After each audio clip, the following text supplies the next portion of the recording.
Okay, for the record, would you state your name, please? I'm Lyly Derscheid. And would you spell Derscheid? Derscheid.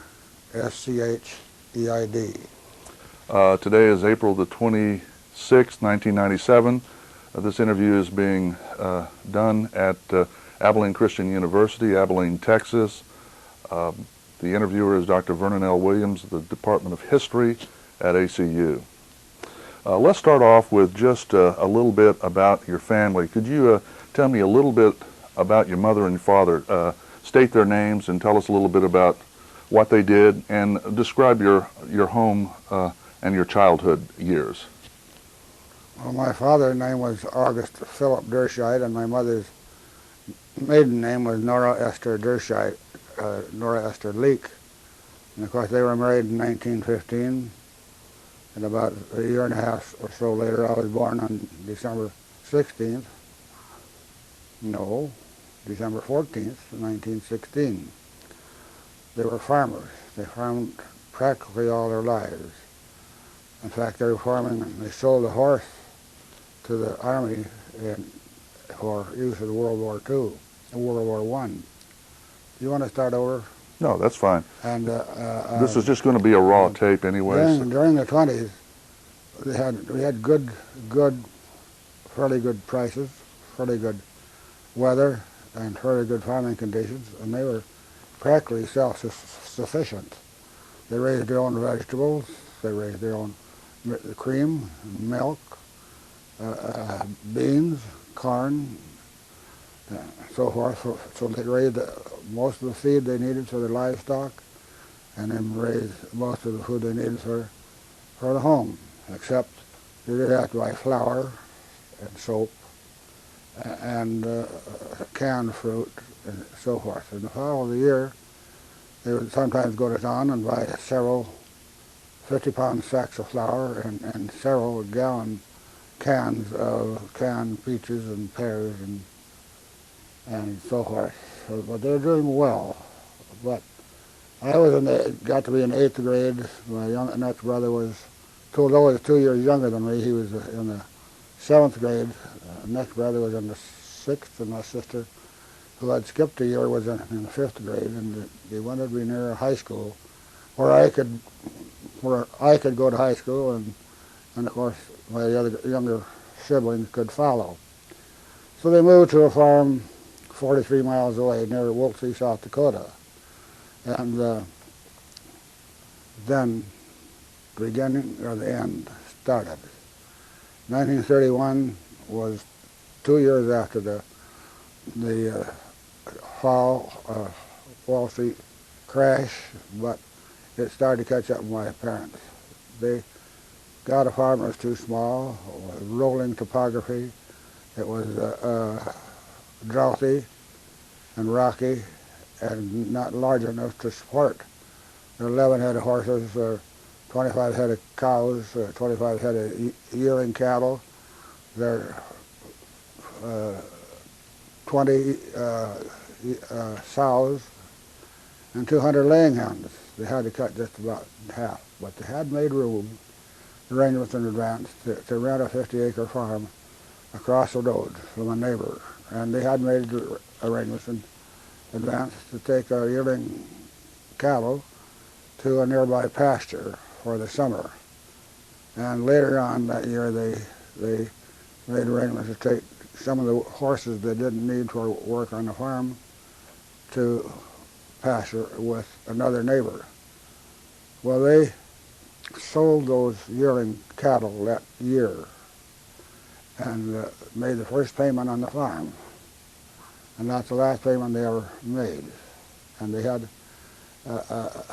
and they traded off a yearling gelding colt and to pay for pasture and winter pasture for several older horses.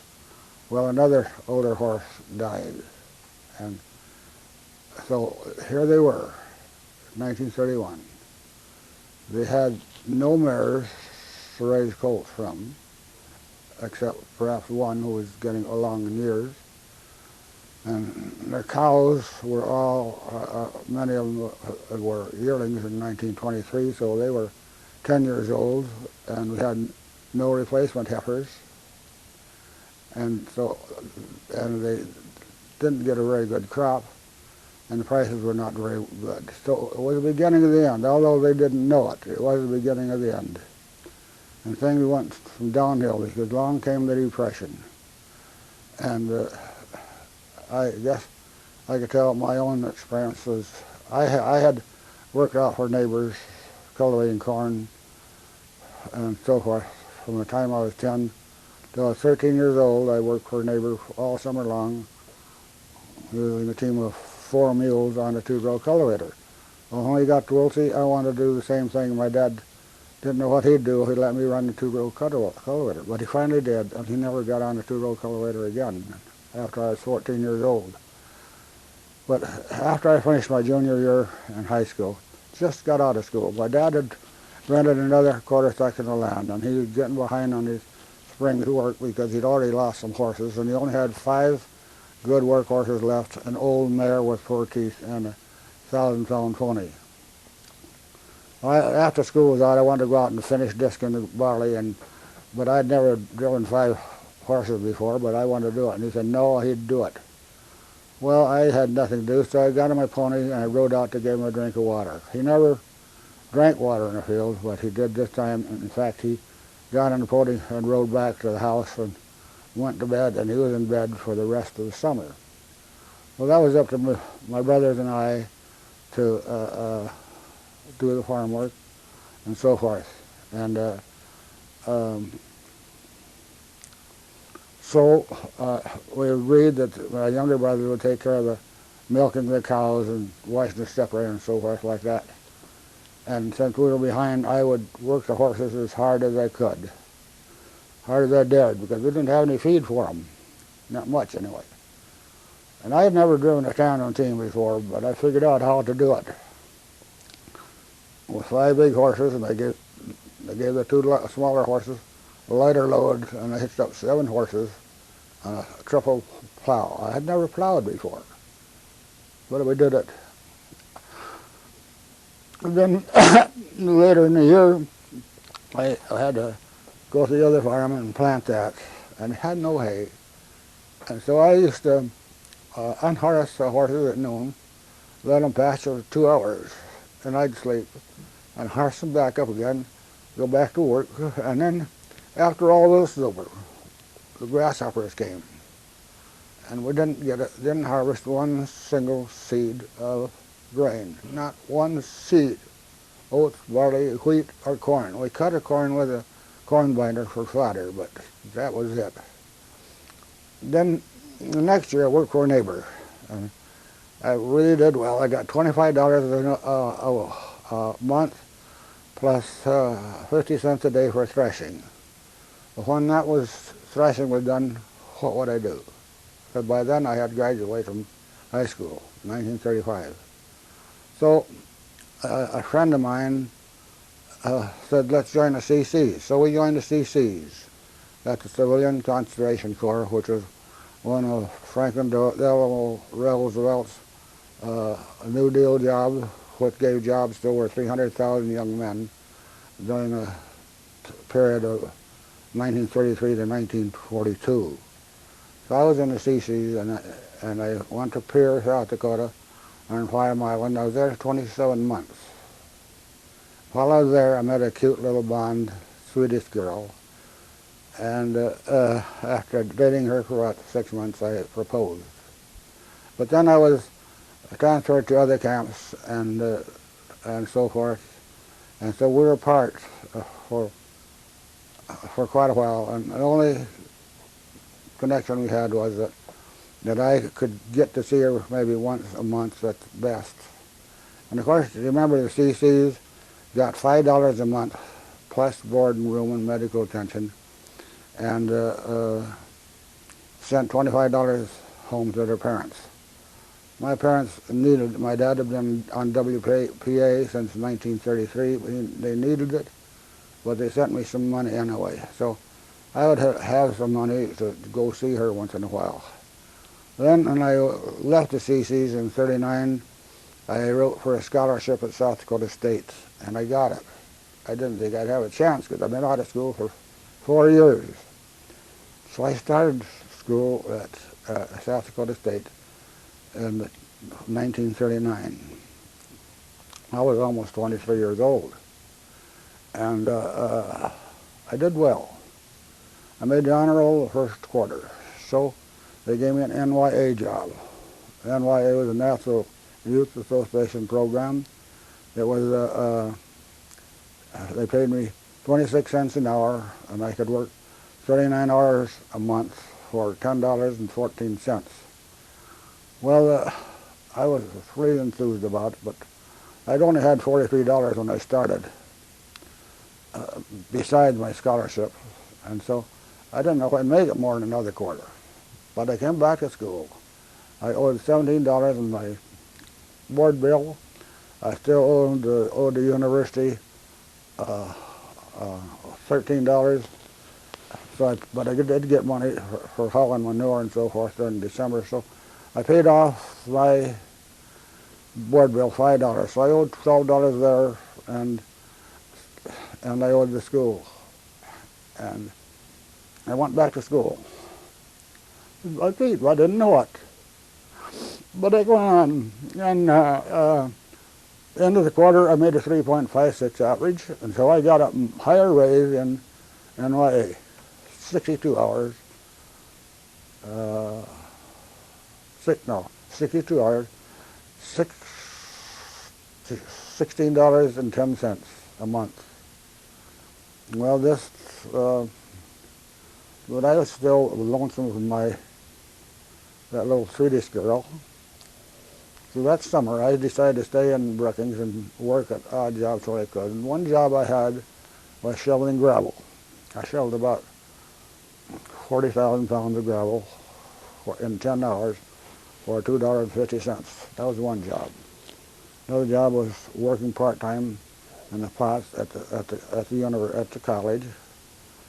Well, this little girl came down to Brookings on the 4th of July, and we got married on September 8th, 1940. And she helped me get through college. And I graduated with high honors. I had a major in agronomy, I had a minor in botany, a minor in animal husbandry, and I was a 4-year ROTC as a cadet, battalion commander in a regiment. Well, we didn't get to go to summer camp, summer of 42, so we had to go, didn't get to our commission, so we had to go to OCS. So 3 other classmates and I started OCS, I think it was the 18th of April in 1943. And about halfway through, and my little wife came down to be with me. And she was about 6 months pregnant, and she got a little house on the Ohio River in West Point, Kentucky. And the bank of Wayland had sort of eroded away, so you could look right down into the Ohio River. What a big flush that was. Then I got home after 4 weeks of battle training. She pinned my bars on me on July 17th, but I still had 4 more weeks of battle training. And I got home, and I drove all day, all Saturday afternoon, all Saturday night, all Sunday night, and and I got home Monday morning about 5 o'clock. We were driving a car that belonged to my brother, who was in the Air Corps and had been stationed near me there at Fort Knox. And we, of course, you know, gas was rationed and tires were rationed, and the speed limit was 35 miles an hour. And I got there just in time to take her to the hospital for the birth of our daughter. Well, I was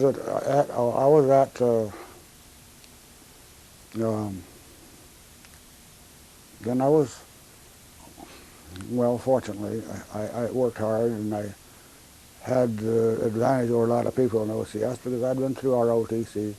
I had driven truck in the CCs. I had done a lot of things, so much of it was a repetition, but I did learn a lot too. But I managed to top the class scholastically, and I was kept at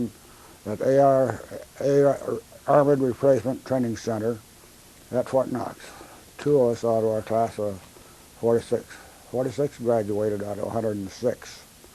And we, I stayed there and trained recruits.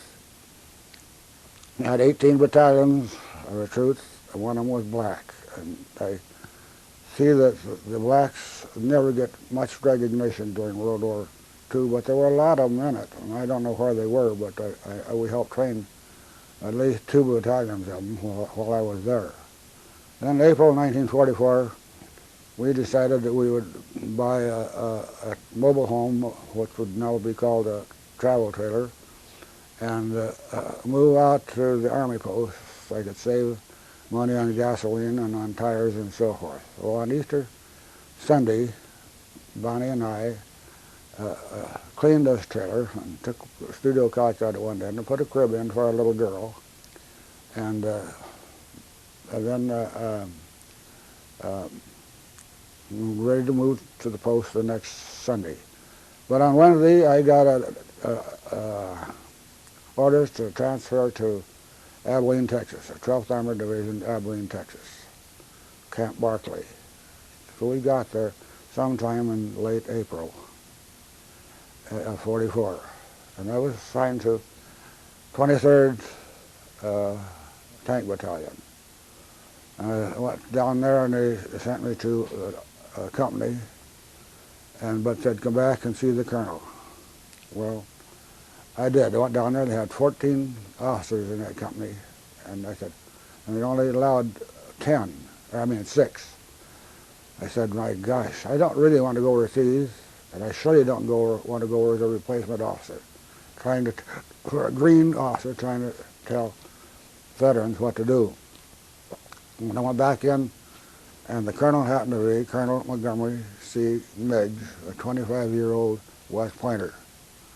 He was one of the first fatalities of the division in World War II.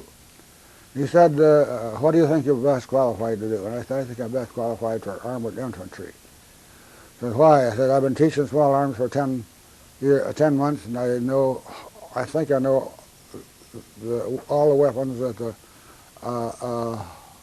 armored infantry would use, and I don't know very much about tank weapons.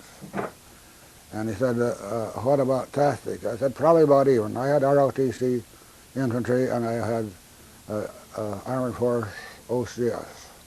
Well, the next day I was transferred, and then went to the company, and I was 6th officer in the company, and I was 6th officer in that company all summer long, because I was a junior officer. Even though I'd been commissioned a year, I still, the other second lieutenants in the company still ranked me by later rank. In August, we went home, August of 44, we went home on vacation, and while we were gone, they quit issuing vacation, or furloughs, or leaves, or passes, and told the wives of enlisted men who lived in Abilene that they should pack up and get ready and go home. Well, I got back, and we had 2 officers that were not there. The first platoon leader was gone. He was a kind of a scum in a way, and it was good to get rid of him, but he was gone. And the 3rd platoon leader, I don't know what happened to him. And I don't know if anybody does know. Anyway, the company commander said, you have a choice between the 1st and 3rd platoon. Well, I chose the 3rd platoon because during all our maneuvers in the summertime, the 3rd platoon was always the reserve platoon, and the 1st and 2nd were the assault platoon. I thought I'd rather be in reserve platoon. And besides that, the 1st platoon leader was such a scoundrel that I was afraid he'd get shot in the back if he went overseas. And I didn't want his animosity to him transferred to me. So I took the 3rd platoon. And I got the 3rd platoon somewhere in September of 1944, and we sailed for well, and then I was also, when we sailed that same month, I was also the supply officer for the company, and I didn't know much about that, but my company commander was a young man. He was 25 and I was 27, and he held a lot of respect for me, and I had just as much respect for him. And so I was supply officer. On the night of September 7th, I was loading the last of the freight cars to get ready to go. And while I was doing that, my wife and dear old baby were sitting in the car waiting for me. And she watched soldiers being loaded on the train to move out the next day. The next day I moved out. It was my 4th wedding anniversary. Well, we were in Camp Shanks until, the 20th of September, and then we had, I've forgotten how many hundred men on board the Empress of Australia, and sailed across the ocean, and it still had to have the stars around the outside of the convoy to protect us from German U-boats. And we landed in England on the 2nd, and we were in a glider base.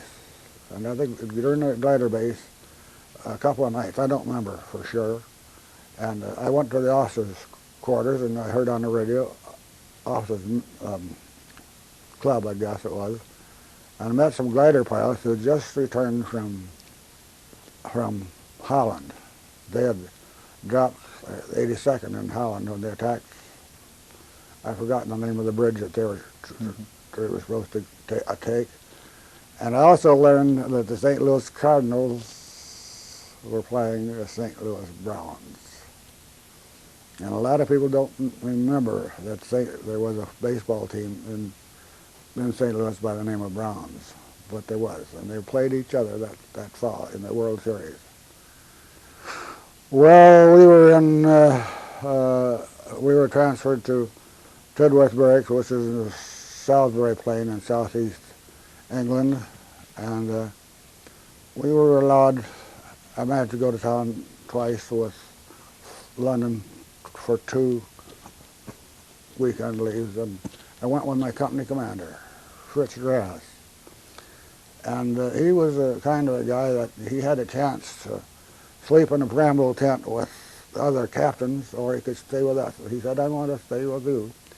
So the 6 of us slept in one pyramidal tent, and we slept in pyramidal tents until the 11th of November. And Fritz had submitted my name for promotion, and but they said they turned it down because they didn't know me well enough. Well, it backfired on me. I tried to play low key, if I wouldn't get in any trouble. Well, I didn't get any good either. So I took so he had me asked me to take the company vehicles across the channel. So we moved in on the 11th of November. The night before that, London had turned on the lights. They'd been dark for months and months and years. They turned on the lights at night. And we loaded on the LST and crossed the channel from Southampton to Le Havre. We were in the harbor at Le Havre for 2 or 3 days. It seemed like an eternity to me. I was afraid German bombers would be over, but they didn't. I guess it was rough water, why we didn't land any sooner. And I found out later I was glad we didn't, because when Fritz Grass came to get us, he took us out to where the rest of the company was billeted in pup tents on muddy grass pasture. And it was, by that time, the company street was just a slimy mess and men walking back and forth on it. It was the only time in my life, I think, that I ever slept in a pup tent. But it wasn't so long until we were moved into a village. And we were in that village until the 28th day of November. We started moving east. We moved 300 miles east and we're part of the 7th Army. And then our division was committed, I believe it was the 6th of December. It might be the 8th, I think it was the 6th of December. And of course, a day or two later, it's when Montgomery Meigs was killed. And of course, everybody knows that his son is now a major general. So we, and I remember, and I wrote in my letter, we were sleeping in foxholes, haystacks, anything we could find. And what had happened was that our combat command really didn't get committed, and Company A and at least one other tank battalion company was not committed. And so we did not get into combat. And finally, on the 20th of December, we were told to attack a hill that had a pillbox on it. Well, I was hoping to be assault platoon, no such luck. And no such luck. I was assigned the task of leading the lead 3rd platoon, and the 2nd platoon would be on my left and keep contact with our platoon, and the 1st platoon would be in the back, rear, and follow, and the draft, he would be with the 1st platoon. And we had started at 4:30 in the morning, and engineers were supposed to be there to help break pillbox. They weren't there. So we decided we'd try to do it with a pillbox, with a bazooka. And in order to help keep us in line, the company, how may I say this, headquarters company was supposed to send a flare over us every 15 minutes, and we were supposed to guide on that flare. We got into there, and my Sergeant Willard and I, neither one of our compasses would work. And we tried to check them that afternoon, but they didn't work. We think maybe so much metal, helmets and rifles or something around us might have done it, but we still don't know. But they didn't work. Pretty soon, well, we'd been on the road probably an hour, and pitch black, and finally a machine gun opened up on our right flank, and our machine gun fired back, and I said, no, I shouldn't be on the right flank, I should be in front of us, so something's wrong. And I told Shakatano to quit firing. I said, you're giving away your position, and we don't know where, if we're lost, then where are the others? I don't want to shoot into them. And about that time, the officer had put engineer buttons on their backs so the men could see where they were. And that platoon sergeant caught me and said, Lieutenant, take that off. That's an awful good target. So he did. So I did. And I sent out runners to the 1st platoon and the 2nd platoon to find out where they were. And runners couldn't find them. So then I really were. And so I got on radio, asked the 2nd platoon, where are you anyway? And so then the voice came back with a German accent. You're firing into your own men, see? Well, about that time we got daylight.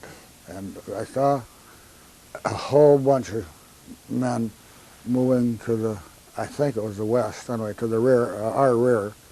Here was 24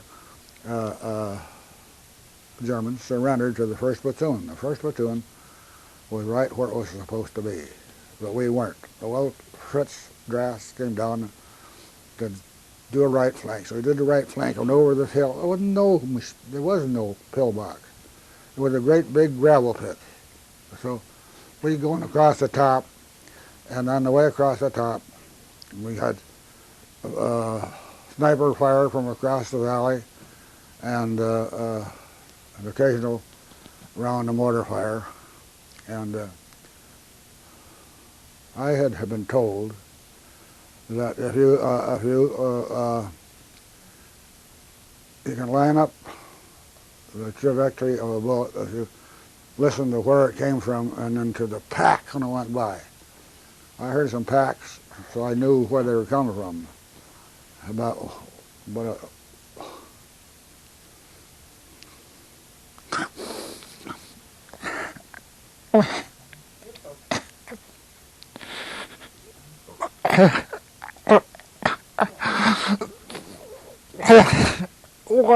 Morgan, my company brother, was just lays behind me, and he got hit right in the lungs.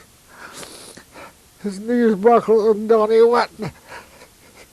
Brother, he said, I'll never forget.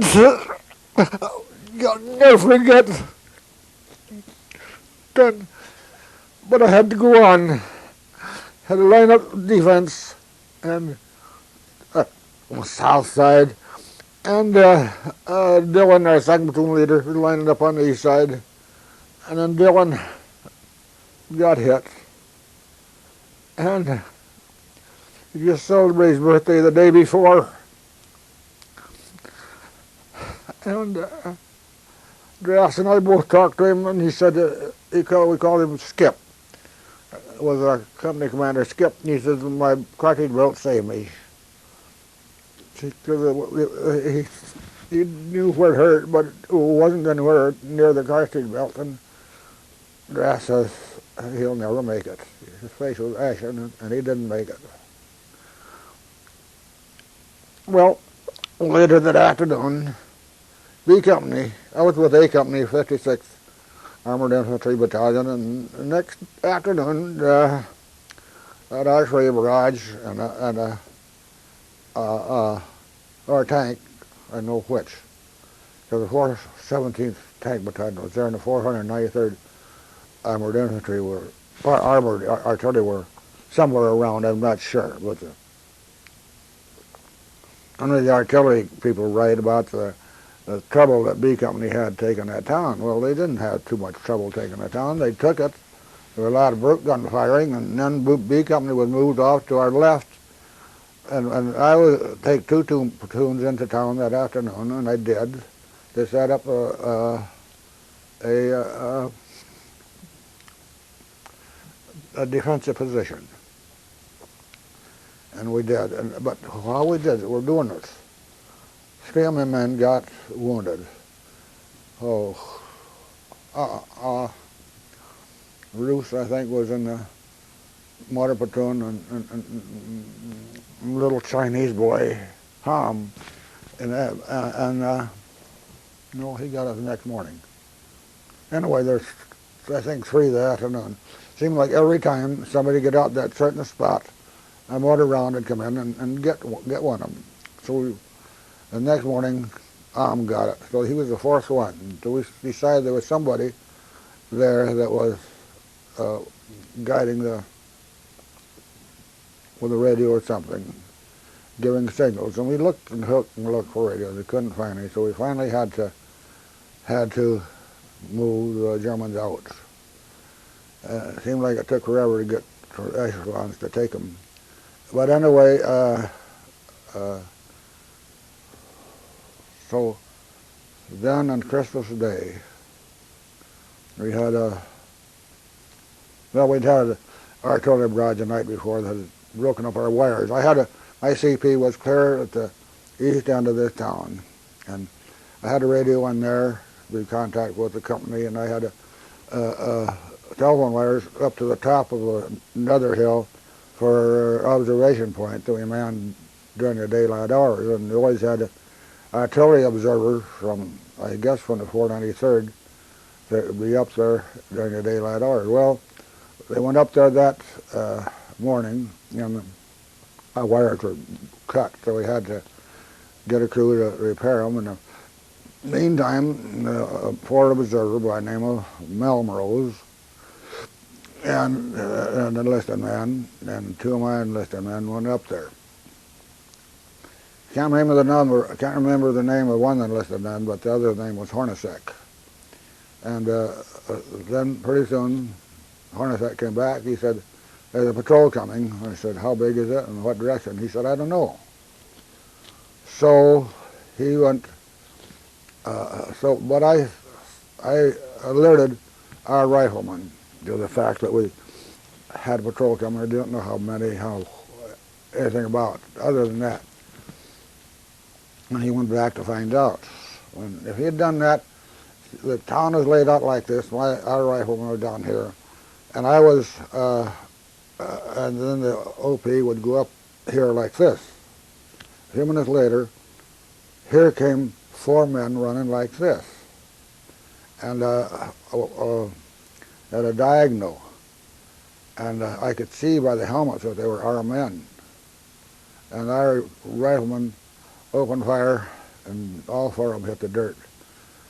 And I know this Melrose, the field observer, was killed, and Hornacek, our man, was wounded, and I don't know about the other 2. Well, that night we withdrew, and we were back behind the lines in reserve. When this town, this battle, was in.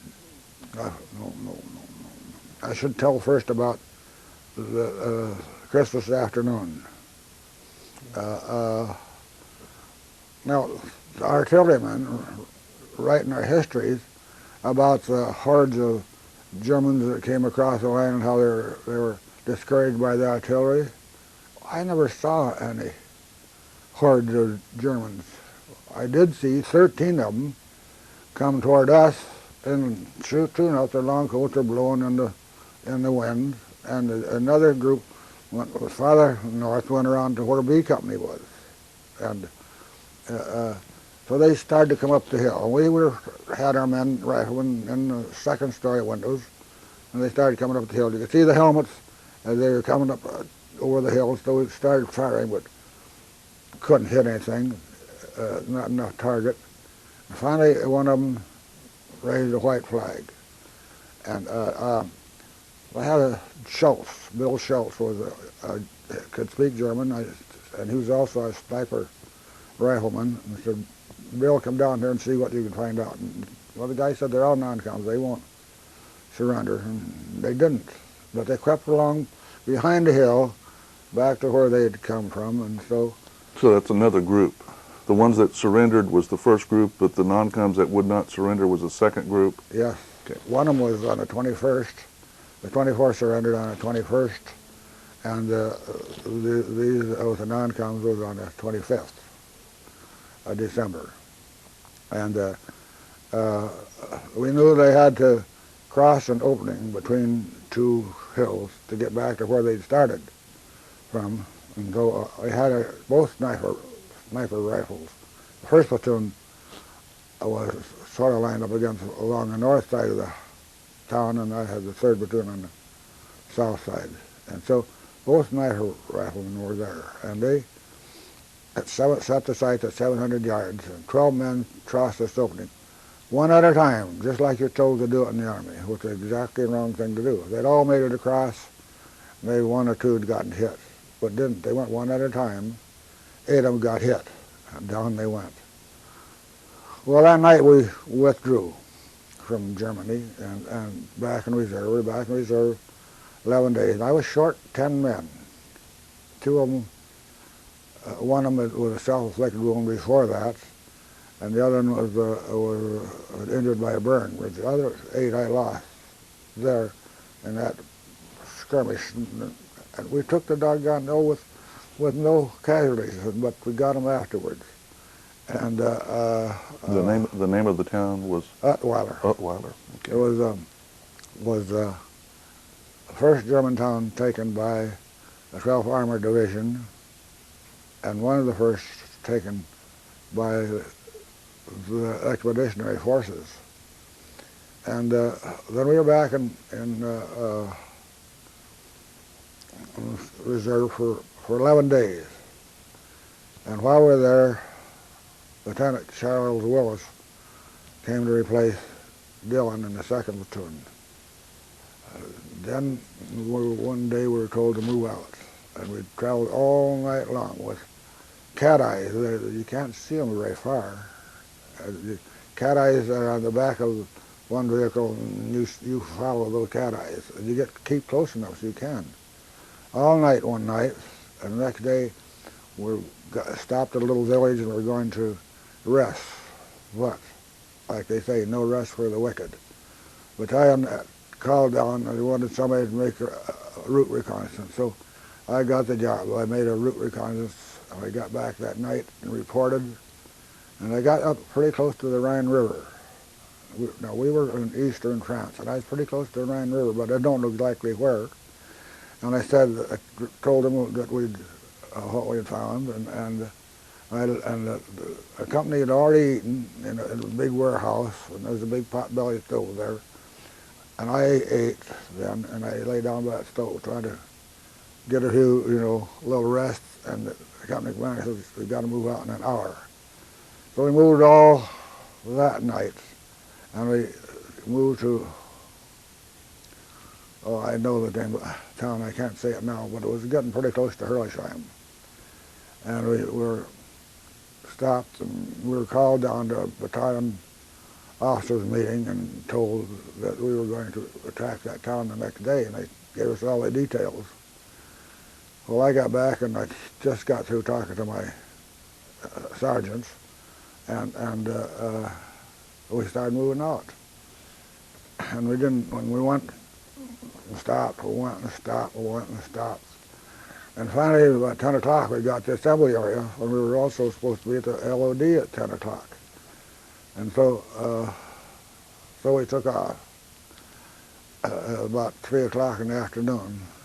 And we got down to we had to go through the town of Rohrweiler, and south from that we crossed two bridges across the Motor River, and then we turned left, no, not the Motor River, and then we turned left a little bit and went through a waterworks across two branches, the Zorn River, that flowed into the Motor a little later.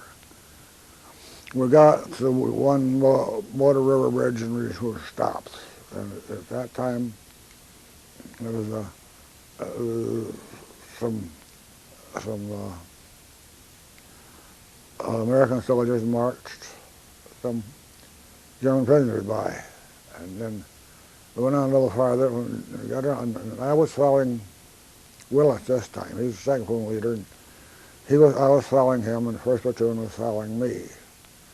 And we were following B Company, and they were following C. Well, C Company got all tied up, and Captain Dave Fairburn got wounded, and B Company got problems, and Bob Beach was wounded, and we were sitting there, and it was getting dark, and the mortar river fires were coming, and we saw tanks to our right firing into the Hurlesheim. Well, and there were two to our left front, and I don't know what they were doing. But anyway, the company commander, Fritz Grass, came back and he said, Derscheid, I want you to call Colonel Ingram, the battalion commander for 56, and tell him to meet me where I talked to him this afternoon. I didn't know where that was, but it didn't matter because I thought they both knew where it was. I suspect it was on the edge of the Rohrweiler. Well, I called the radio command. His name was Chury, and he tried and tried and tried, and wouldn't get. So I went back to the first platoon and tried their radio, and they couldn't get through. And at the time we did this, while I was there, 2 or 3 men were wounded. So I went to start back to my own platoon, and I got a piece of shrapnel or mortar fragment in my hip. But I got to the radio, and I said, Chury, and Chury it was hard, frozen ground. You couldn't dig a foxhole to soldier, but save your neck. But Chury was leaning on his hand with the elbow on the corner on the road, and he said, and I said, Chury, did you get through? Well, he didn't answer me. I thought maybe it was the noise of the motor, but it wasn't. I reached over and touched him on the shoulder, and he'd rolled over dead. Well, I thought he was dead anyway, and it turned out that he was. And Schultz was with him, and Schultz had been wounded in the thigh. I sent one of my men down to get one of those tanks to take him out with. And They wouldn't come. Well, I'll go get one. So I went down there, and I talked to them about getting somebody to take us out, and he said, well, he'd have to call in. Well, then I came back and I gave Schultz some sulfa on the wound and gave him a morphine syringe to ease the pain. As I was doing that, I felt a pain on my left ankle. I said, I guess they got me too. About that time, the tank rolled up, and I crawled up my hands and knees and got on the front of the tank, and they loaded on some more of our men. Or 6 of us went out on this tank, and we got back to Roy Willer. And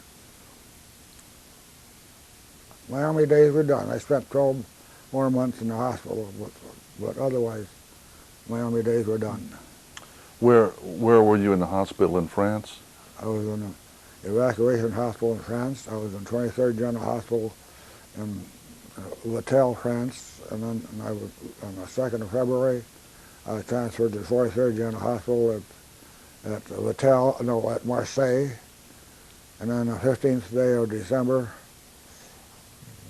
15th day of February, I set sail for the States, and we landed in Charleston, South Carolina on the 6th, and my wife and the baby were in San Diego, so I called him right away to tell him I was back. And a little while later, I asked me where I wanted to go. I said, I want to go to Army Hospital. Where was your home address? I gave San Diego because I want to be near her. And so I got transferred to House General Hospital in Santa Barbara. And so the second phone call I made to tell her about that, found I was over. I didn't have enough money to pay for it, but they got the call through. Then I spent about, I don't know,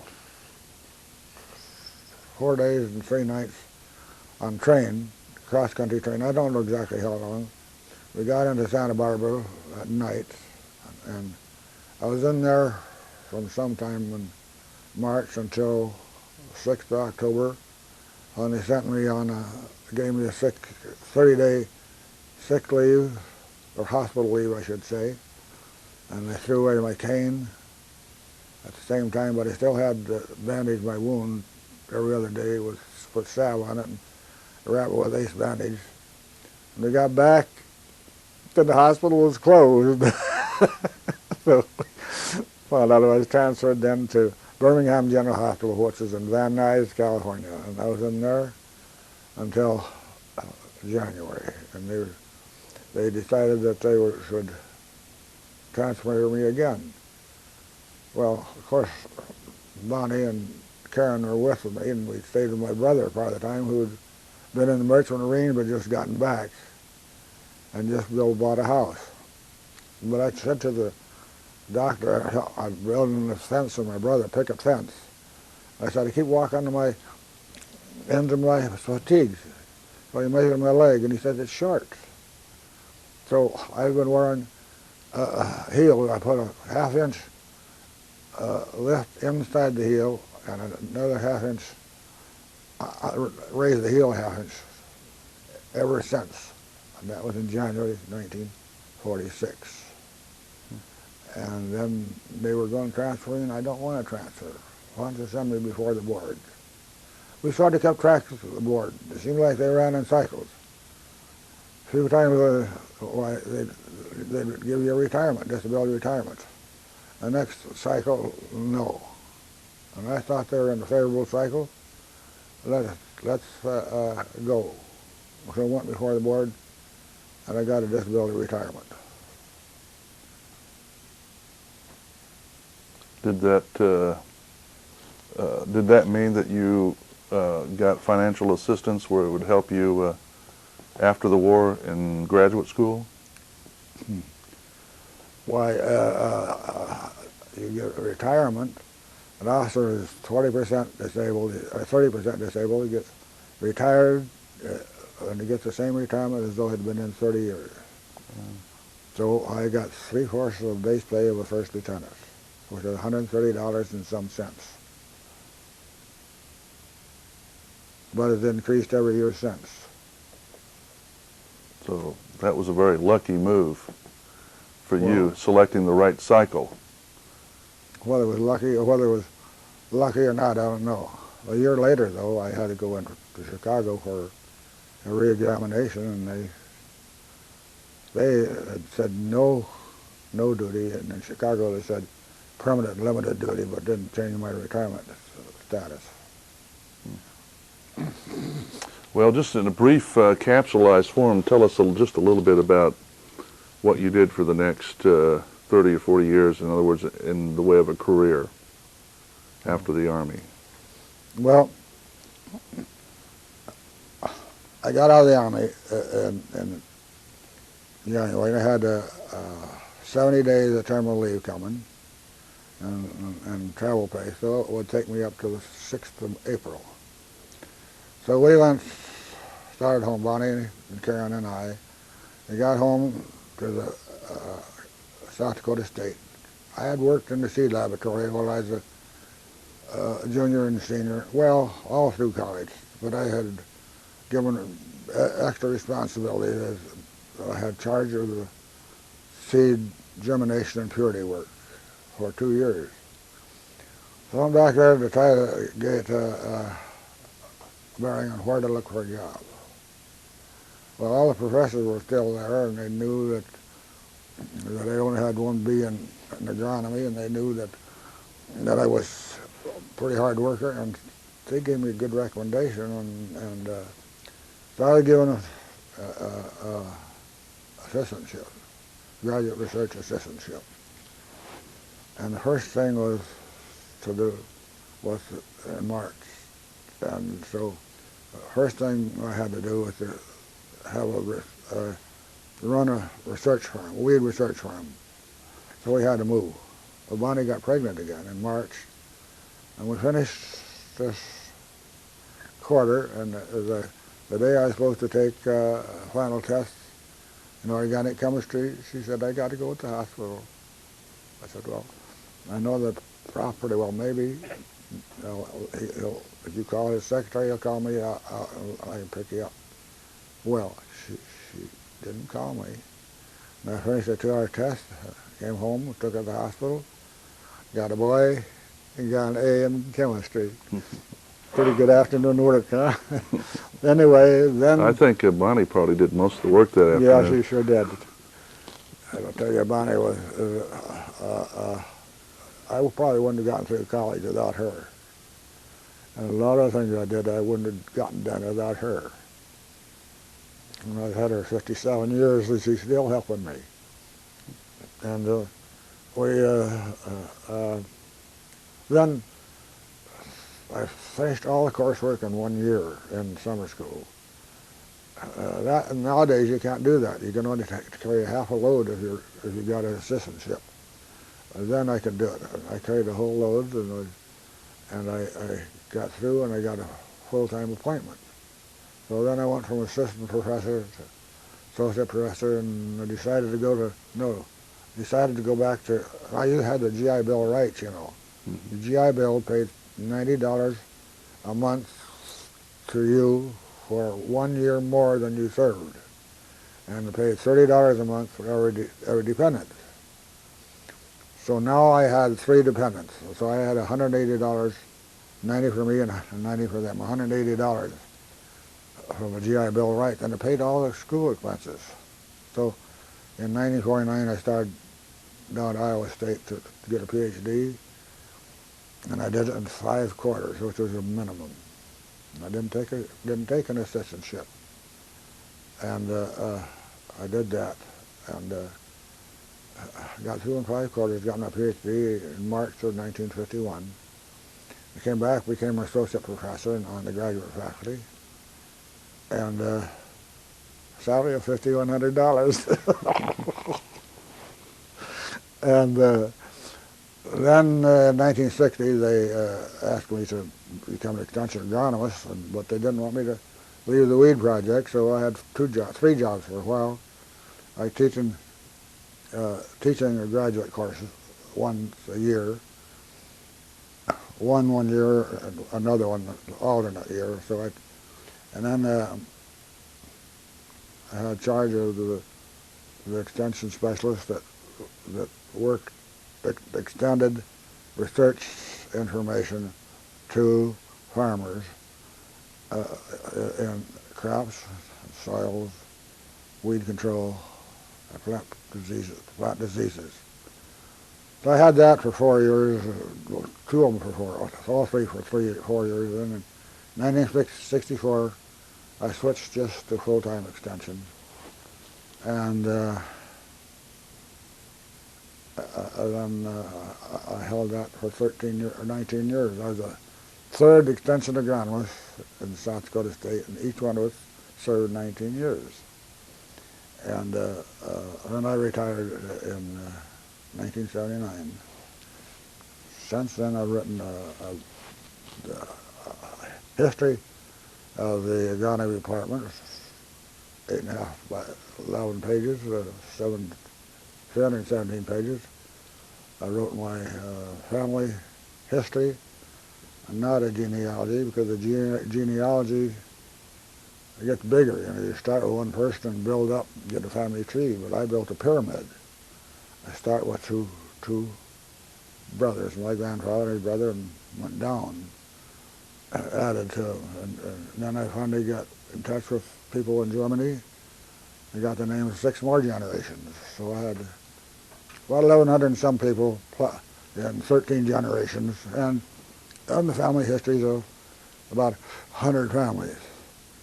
Then I wrote the history of the CCCs, and I wasn't really satisfied with it, so I got in touch with people, and I could go through the archives in Washington, and I got lucked out on a couple more things, and so I wrote a second edition. Now I'm writing my autobiography, and it's going to be a lot longer than what I just said today. It's going to include every word I said, but I've got the chapter about the Army in my briefcase in the car now, and I'm on pages, I don't know, 350 or something like that. More than that, I think. Well, that's good. You got anything else that you would like to include that you haven't mentioned before we close? Well, I don't remember much about Camp Barsky out here, except being the commission runner, because we had our platoon leader, so dressed. I had to make overlays for him, you know. I had to sometimes go get the orders from the battalion, and I had to sometimes carry them out to the platoon leaders, and we'd be out 6 days at a time, and I'd maybe get 13 hours sleep, and we'd come back in, and we lived here in Abilene and on South First Street in a travel trailer, or that we'd call a motorhome then. No, we'd call a travel trailer now. And Bonnie was here all the time, and we had running water, we had electricity, we had oil heater, we had a Coleman-like gas stove for cooking, but we had no toilet. They were parked right by the toilet, so it was pretty handy. And we thought we had it made, and I guess we did, compared to what we went through, the mud and slime and ice and snow we went through in France. Well, thank you very much. You didn't ask me many questions. I couldn't get a word in edgewise.